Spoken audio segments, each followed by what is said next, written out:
Parliament में 2 घंटे, शायद 2 घंटे 13 मिनट, 2 घंटे 13 मिनट भाषण किया। उसमें अंत में 2 मिनट उन्होंने मणिपुर की बात की।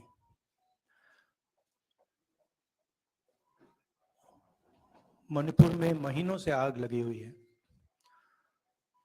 लोग मारे जा रहे हैं, बलात्कार हो रहा है, बच्चों को मारा जा रहा है। और अगर आपने देखा होगा कल, तो प्रधानमंत्री हंस हंस के बोल रहे थे, मुस्कुरा रहे थे, जोक्स क्रैक कर रहे थे, हंस रहे थे। ये उनको शोभा नहीं देता है। हिंदुस्तान का प्रधानमंत्री, अगर इस देश में हिंसा हो रही है, दर्द हो रहा है, हिंदुस्तान के प्रधानमंत्री को 2 घंटे मजाक नहीं उड़ाना चाहिए। विषय कांग्रेस नहीं था, विषय मैं नहीं था, विषय मणिपुर है। मणिपुर में क्या हो रहा है और उसको एकदम क्यों नहीं रोका जा रहा है, ये विषय है। मैं आपको अपना एक्सपीरियंस देता हूं, जो मैंने शायद अभी तक बोला नहीं, शायद पहले बोल देना था। मैं अब तकरीबन 19 साल से राजनीति में हूं और मैं हर स्टेट में गया हूं। बाढ़ आए, तूफान आए, सुनामी आई थी, हिंसा होती है, हम जाते हैं। 19 साल के एक्सपीरियंस में जो मैंने मणिपुर में देखा और सुना, वो मैंने कभी पहले नहीं सुना था। मैंने पार्लियामेंट में बोला कि प्रधानमंत्री जी ने, अमित शाह जी ने भारत माता की हत्या की है, मणिपुर में भारत को खत्म कर दिया है। मैंने ऐसे नहीं बोला था, ये खोखले शब्द नहीं है। मैं आपको समझाता हूं मैंने ये बात बोली क्यों। जब हम मणिपुर पहुंचे, हम लैंड किए, हमें मणिपुर में दौरा करना था। जब हम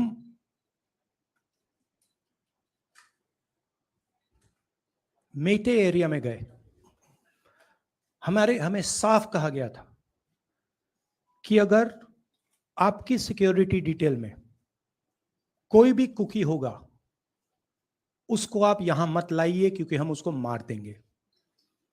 और जब हम कुकी के एरिया में गए, हमें कहा गया अगर कोई मेटे आपकी सिक्योरिटी डिटेल में होगा, उसको आप मत लाइए, उसको हम गोली मार देंगे। हम जब गए, हमें मेटेज को परे करना पड़ा, हमें कुकीज को परे करना पड़ा।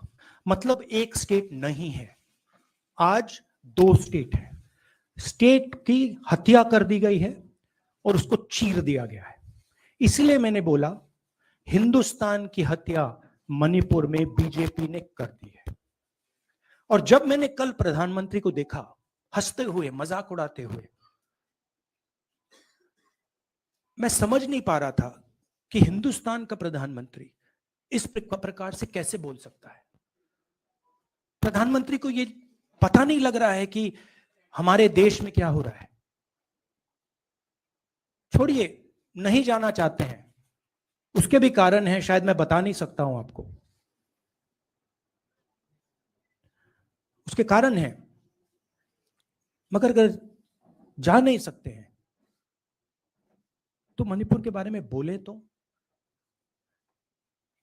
हिंदुस्तान की आर्मी, आप सब जानते हो, सेना को आप जानते हो, जो मणिपुर में हो रहा है, हिंदुस्तान की सेना उसको 2 दिन में रोक सकती है, 3 दिन नहीं लगेंगे। अगर हिंदुस्तान की आर्मी को कहा गया कि यह तमाशा बंद करो, 2 दिन में यह तमाशा, ड्रामा बंद हो जाएगा। प्रधानमंत्री मणिपुर को जलाना चाहते हैं, आग बुझाना नहीं चाहते हैं, यह है सच्चाई। अब आप अपने सवाल पूछिए। Would you like me to say it in English? I watched the Prime Minister of India yesterday speaking for 2 hours, laughing, joking, लगाing naras in the parliament. The Prime Minister would say one line and the entire BJP would shout another nara. You know, the Prime Minister seems to have forgotten that the state of Manipur is on fire and has been on fire for 4 months. Women and children are dying over there. People are being murdered. Women are being molested, are being raped. And the Prime Minister of India is sitting in the middle of the parliament shamelessly laughing. This is not about Rahul Gandhi. This is not about the Congress party. This is not about the opposition. This is about India. It's about our country. A state has been decimated. It has been destroyed. It does not exist anymore. And it has happened because of the politics of the BJP. Divide and rule and burn. That is why in my speech I said, Bharat Mata has been murdered in Manipur. It's very interesting. For the first time, the words Bharat Mata have been expunged from the parliament. It's an insult to those words. Whatever I said that is wrong. I have said Bharat Mata, which is an idea, which is the idea of India, where everybody lives peacefully, harmoniously, with affection, has been killed in Manipur. It's a fact. So, the word itself now cannot be spoken by the people of India. We cannot say Bharat Mata in parliament.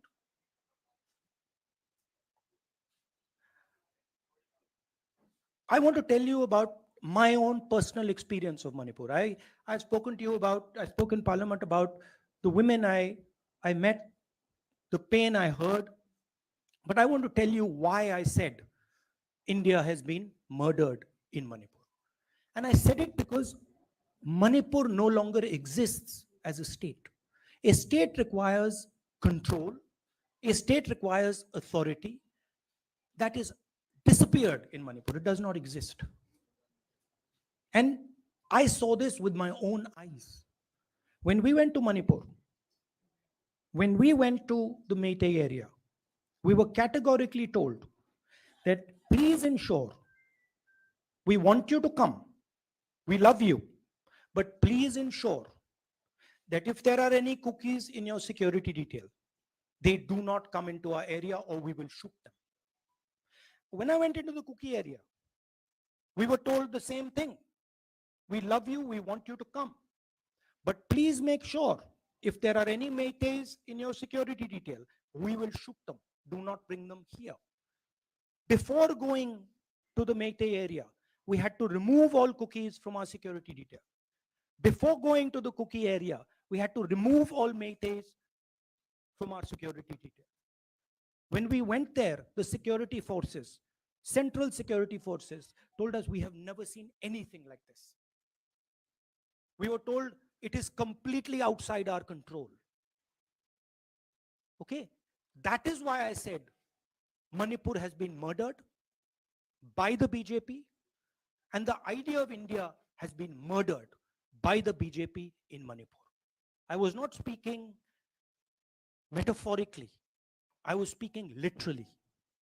Now, the Indian Army, it will take the Indian Army 2 days to put an end to the nonsense that is going on in Manipur. The Prime Minister refuses to stop the fire.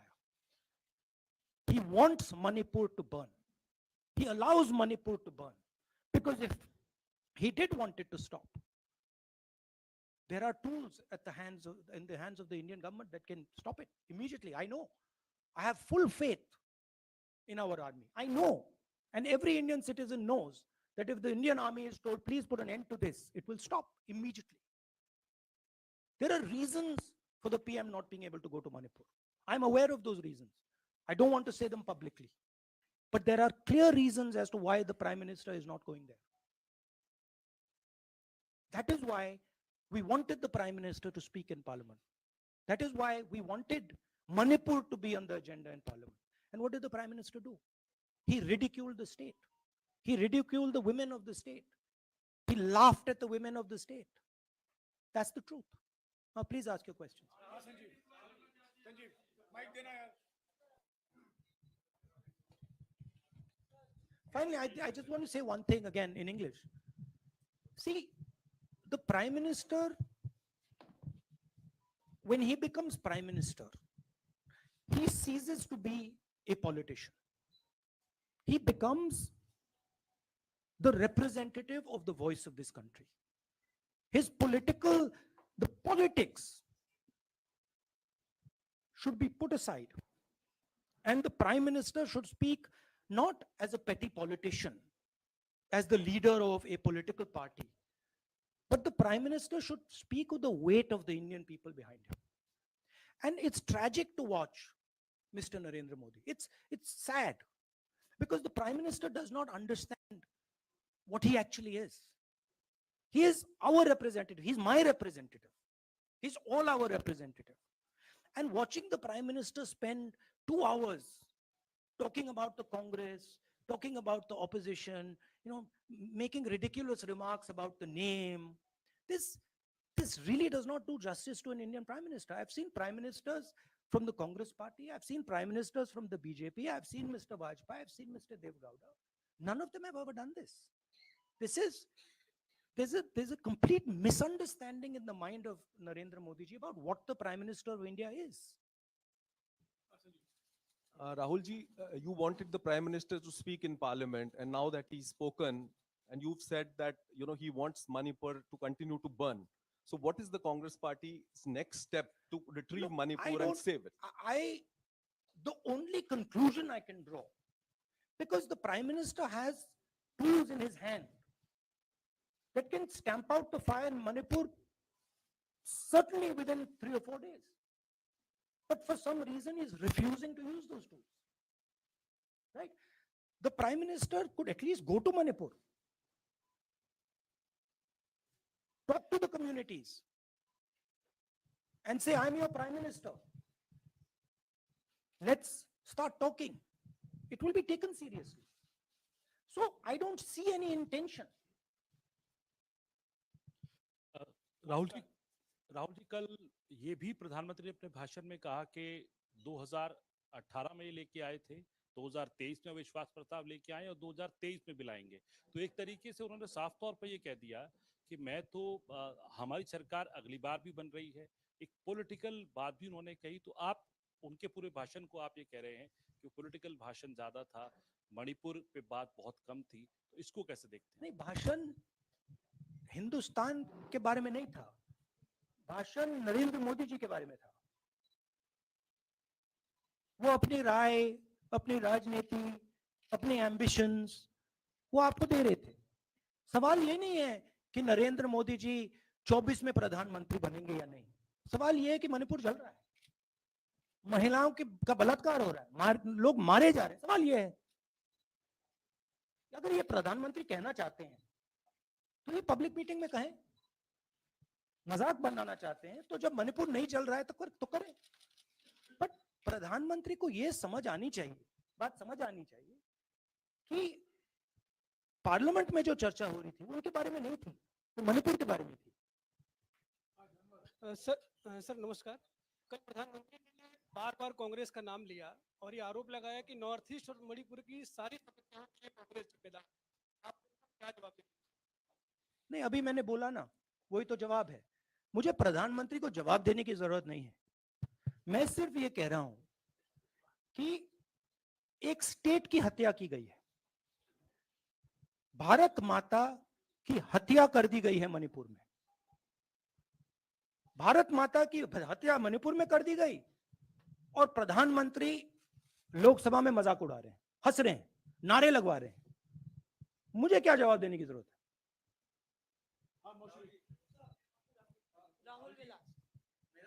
एक minute Mohit. Order, please. Mr. Gandhi, you waxed eloquent. Rahul, आपने बोला कि प्रधानमंत्री ने बोला सदन में कि गृह मंत्री अमित शाह ने विस्तार से जवाब दे दिया. अमित शाह साहब ये कहते हैं कि मणिपुर के सीएम को हटाने की जरूरत इसलिए नहीं है क्योंकि उन्होंने हमारी पूरी बात सुनी, और वो कभी भी कोई हमने डीजीपी चेंज किया, डीजीपी चेंज कर दिया, उन्होंने जो भी प्रशासनिक व्यवस्था हम चेंज करना चाहते थे, इसलिए मणिपुर सीएम को हटाने की मणिपुर कोई जरूरत सीएम, नहीं। जब मैं मणिपुर गया, मणिपुर सीएम ने जो मणिपुर में हजारों वेपन्स जो लूटे गए, वो मणिपुर सीएम के नीचे ही हुआ। तो क्या अमित शाह चाहते थे कि ये हजारों वेपन्स लूटे जाएं?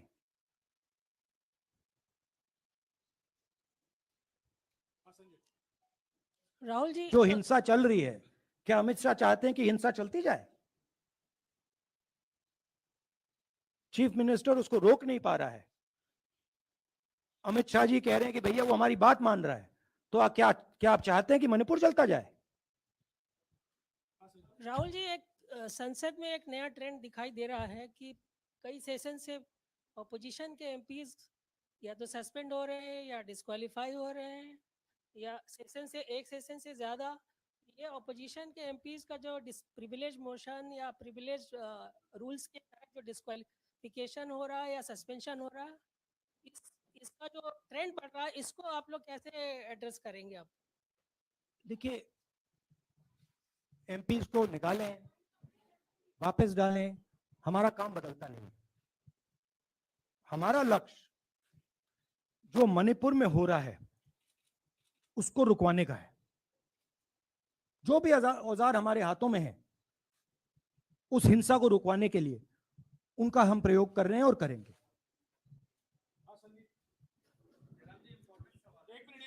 Yeah, Mr. Gandhi, you talked about using the army, deploying the army to control violence. You spoke that in Parliament. You've repeated here. But the BJP has criticized you and even previous Congress governments, saying that we want to solve the issue through dialogue. And they've criticized that in the 60s, in 64, the Mizo National Famine Front was bombed by the Indian Army, by the Indian Air Force. So they said that, you know, they do not believe I in- have never heard in my entire career, I have never been told anywhere I have been in India that if you take this person as a security officer with you, we will put a bullet in his head. I have never heard it. And I heard it twice in Manipur. That means there is no dialogue in Manipur. There is pure violence taking place in Manipur. The first step is to stop the violence, put an end to it. I point out the army, but what I mean is that the Prime Minister has multiple instruments in his hands. He's not using them. It's been burning for 4 months. He's doing nothing and he's laughing. I'm amazed people can't see this, that he's sitting in Parliament and laughing. Jairam ji, Last question. Jairam जी, मोहित दुबे हूँ news nation से। आपने 37 minute का भाषण जयराम जी, राहुल जी नहीं मतलब आप मुझसे जयराम कर रहे हैं या उनसे? जयराम कर रहे हैं आपसे। राहुल जी, आपने जय सिया राम। राहुल जी, आपने 37 मिनट का भाषण लोकसभा के भीतर दिया और 37 मिनट में सिर्फ आपको करीब 14 मिनट ही दिखाया गया, बाकी आपके चेहरे पे कैमरा नहीं था और आप मणिपुर गए, मैक्सिमम टाइम आपने मणिपुर के ऊपर बोला। इस परंपरा को आप किस तरीके से देखते हैं? पता नहीं, शायद कॉन्ट्रडिक्शन है। शायद पीएम मेरा चेहरा टीवी पे नहीं देखना चाहते, मगर फिर पीएम मेरी वीडियो के बारे में बात करते हैं, तो पता नहीं क्या है। बट मुझे लगता है शायद उनको मेरा चेहरा टीवी पे देखना अच्छा नहीं लगता। कोई प्रॉब्लम नहीं है। जो मैंने बोलना था, देखिए मुझे अपना काम करना है। मैं जानता हूं कि मीडिया पे कंट्रोल है, लोकसभा राज्यसभा टीवी पर कंट्रोल है, वो उसके बारे में मैं कुछ ज्यादा नहीं कर सकता, मगर मुझे अपना काम करना है, मैं अपने काम को करता हूं। जहां भी भारत माता पर आक्रमण होगा वहां मैं आपको खड़ा मिलूंगा, भारत माता की रक्षा करते हुए मिलूंगा।